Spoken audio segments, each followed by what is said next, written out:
Being a company secretary is a career choice and not a last resort.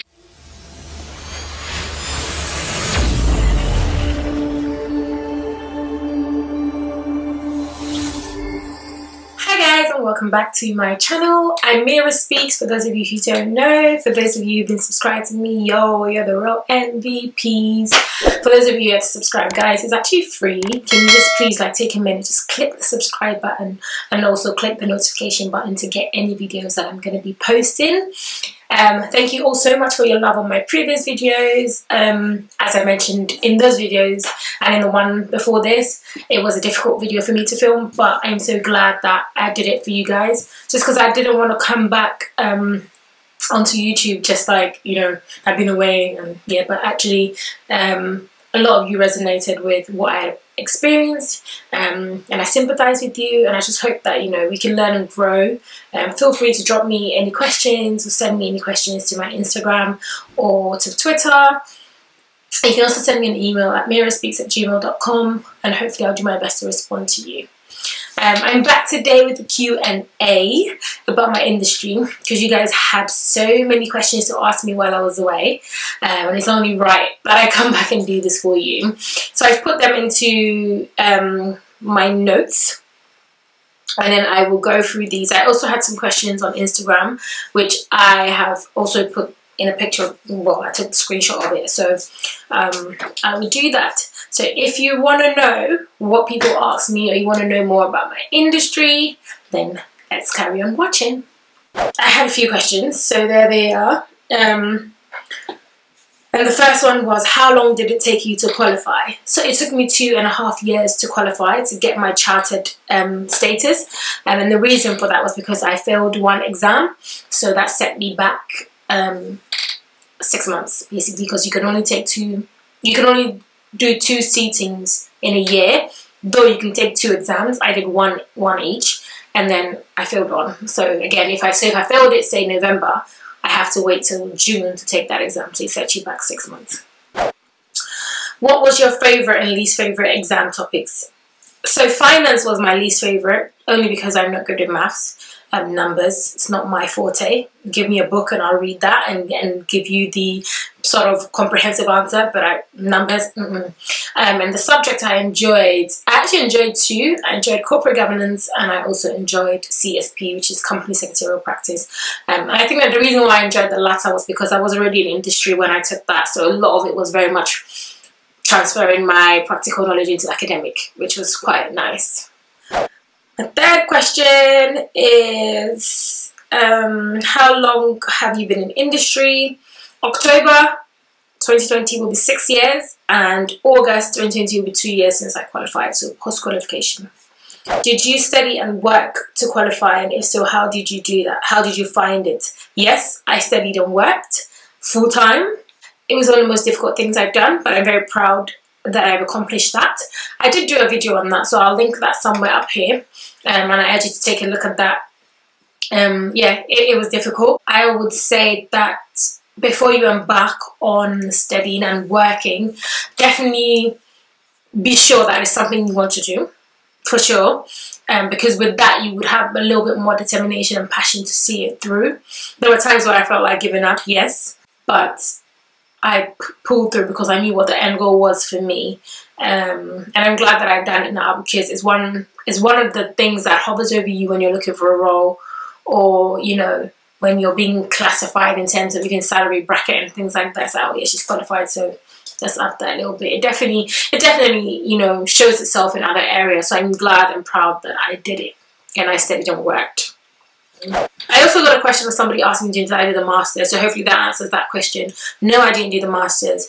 I know people who've done the Masters route, but I didn't do the Masters, so I won't be able to give my 2 cents on how the Masters route goes. But if you ever want to find out about that, on the ICSI website there is a page about the universities that do the accredited MSc corporate governance, so you can read it. Maybe one day I can get somebody, if you want to see somebody on the channel who's done the Masters, I can probably arrange for that and then get someone to come in and speak about their experience. We could actually maybe have a Masters route and a self-study route or route I took, and just see if it's similar or very different. If you want to see that, comment below, and I can arrange for that. If you guys don't engage with me, it's not something that I will just go out and do off the back. I do videos that you guys want to see. So if you want to see that, please comment, share, subscribe, like, do all the shebang to get this channel up there. And yeah, let's make it happen. So, has the institute changed its name? Yes, it is now the Chartered Governance Institute. It does still use the ICSA. I think it's still contemplating whether to get rid of it, but you can use it both interchangeably. But we now refer to the institute as the Chartered Governance Institute. What course should I take first? Sis, I can't tell you what course to take first. What I can tell you is start with a course that, once you've read the sort of background about, entices you the most. So if you read about the finance background and you like it, go for the finance. If you read CSP and you like it, go for it. If you read corporate governance and you like it, go for it. If you read risk management or board dynamics, go for it. Go with what your heart tells you most. Also, perhaps go with what works for you. Check out your situation. So if you are a person who likes to study themselves, do that. With what we're experiencing right now, you know, a lot of ICSA exams are not even happening in June, it's not happening in November. So a lot of changes that have happened. So think about what works for you and pick that topic based on you. I can't say which one goes first. I went with finance first because I thought, let me get the harder ones out of the way.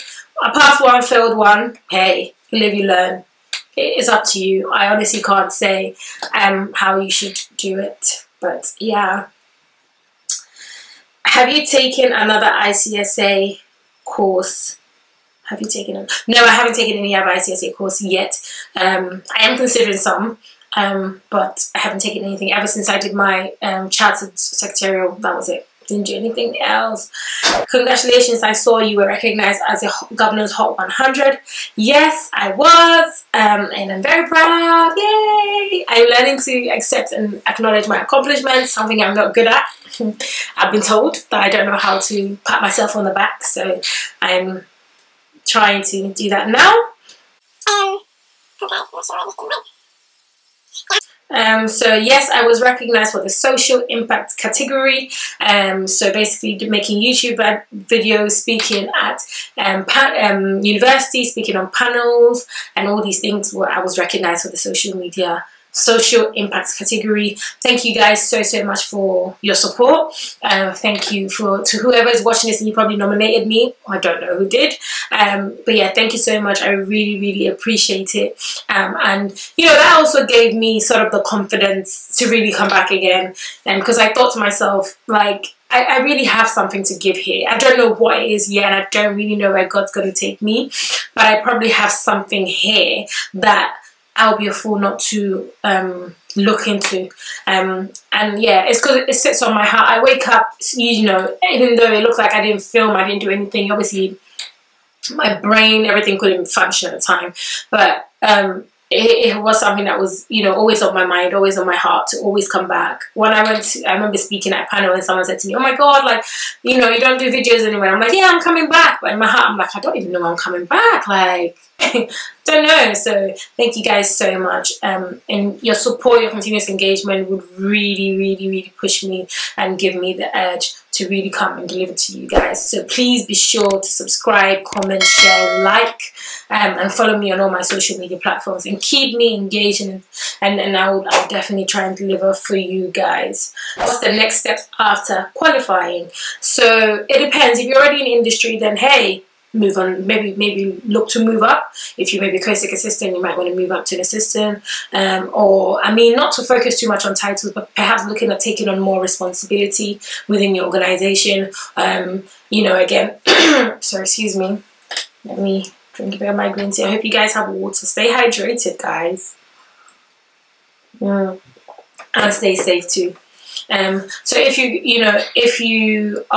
you're an in-house, perhaps might look into doing maybe more subsidiary work. If you only focus on PLC, broaden your horizon. Now you finish with the academic side of things, practical. Like, let's really get into this. Let's get into nitty-gritty, because Cosec is varied, extremely varied.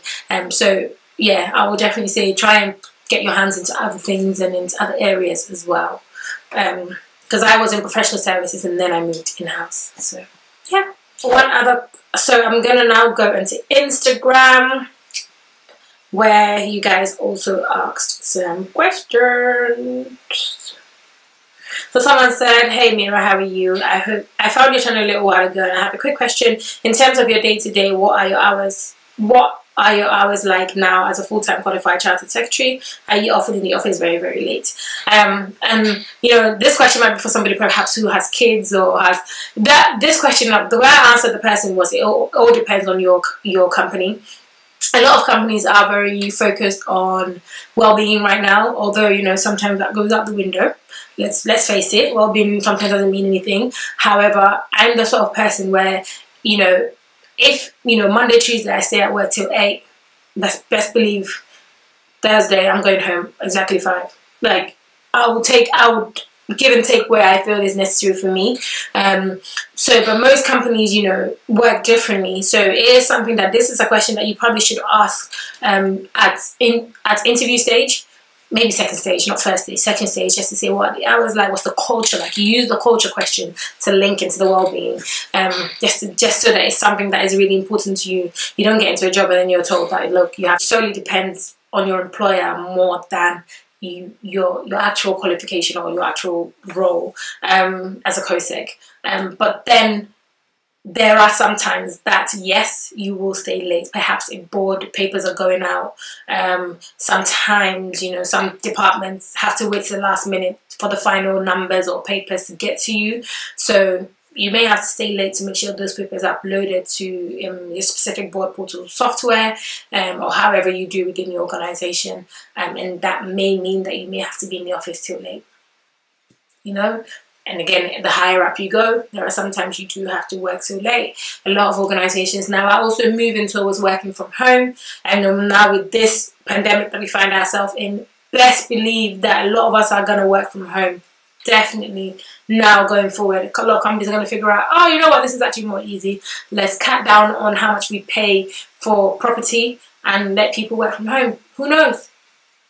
Hey, it's all up there now. So that all depends. But if it's something that's really important to you, then I suggest you speak to your employer about it. The second question is, hey, hello Mira, I trust you're well. I've just listened to your video on YouTube. I was wondering if you could explain more about the program to become a Cosec. Does the university assist you in securing a job? I completed the LPC but have not yet secured a training contract. I'm unemployed and wondering if I could secure something within the legal industry. So, this question kind of rubbed me the wrong way a little bit, and I'll explain why. So she said, I've completed the LPC but have not secured a training contract yet. So basically, you don't want to become a Cosec. Cosec is your last resort. And I am fighting to have the Cosec industry or the company secretarial profession as a career choice rather than a last resort. Just as you wake up and you want to be a barrister, you want to be a solicitor, you want to be a doctor, you want to be an auditor, you want to be an accountant, that is the same way you should wake up and be like, I want to be a governance professional. Our industry is not a last resort. Times have evolved and times have changed. As a company secretary, you have to have desire and passion. And I really want to use this platform to urge you guys to really not just fall into Cosec because there was no other option. It's not an option career. It's a choice, an absolute choice. So please, don't go into it just because you can't find anything else. Please, I urge you. You would not enjoy it. Find something that you're passionate about. Find something that you're passionate about and do it. Not because it's the last resort, not because there is no other way out. Cosec is not no other way out. We are more than what meets the eye. And I really want to urge you guys that just because you can't find a training contract, keep pushing, keep looking, and put your heart into it. Don't give employers that heartache of wanting to do Cosec because that's what you find, and then once you get into it, you leave because it's not really what it is. Being a company secretary is a career choice and not a last resort. Yeah, sorry. I had to say that with a little bit of passion because, guys, like, yeah, people think it's just, you know, I can't find anything else, I'm going into this. It's not like that. And she asked as well, does the university assist you with securing a job? This can be answered two ways. It all depends. I would say if you have a career advice team in university, then yeah, maybe some roles may come to them. But if not, listen, we use our own recruiters as well. There are recruiters that you can reach out to who can find you trainee to entry-level roles, mid-level roles, senior level, deputy, whatever works for you. Now, on to my final question. The reason why I left this one to the last is because I get this question asked a lot. And that is transferring your chartered status to the UK.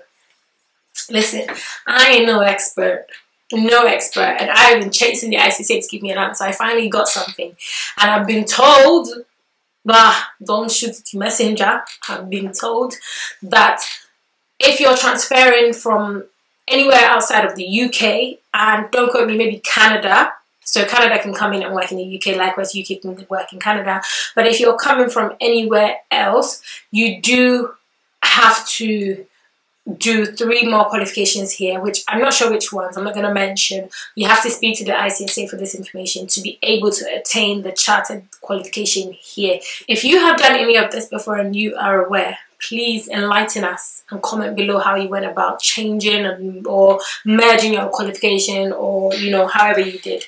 Please enlighten us. But I've been told that the ICSI, which is the Indian equivalent, I thought, of the Chartered Secretarial is not the same as the ICSA.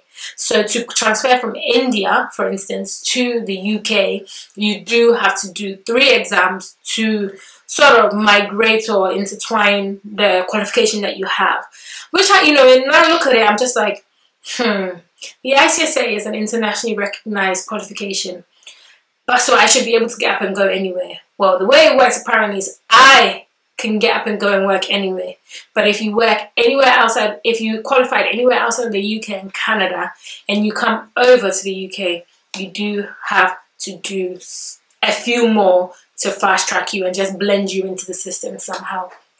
Which again, I can also see that from that perspective, that maybe perhaps you might want to just learn how things are done and stuff like that. So I don't know, please don't shoot the messenger, but that's what I've been told. And I get this question asked a lot, so if you do have any more questions on this, please let me know and I'll reach out to the ICSA on your behalf and get the information that you need. I really hope this has answered all your burning questions. If there are any other questions that you guys would like me to answer, please do not hesitate to send them to me. You can send them to me on Twitter and Instagram at MiraaSpeaks, or you can drop me an email at MiraaSpeaks@gmail.com. And I will see you in my next video. Thank you so much for watching, and please do not forget to subscribe, comment, like, and share.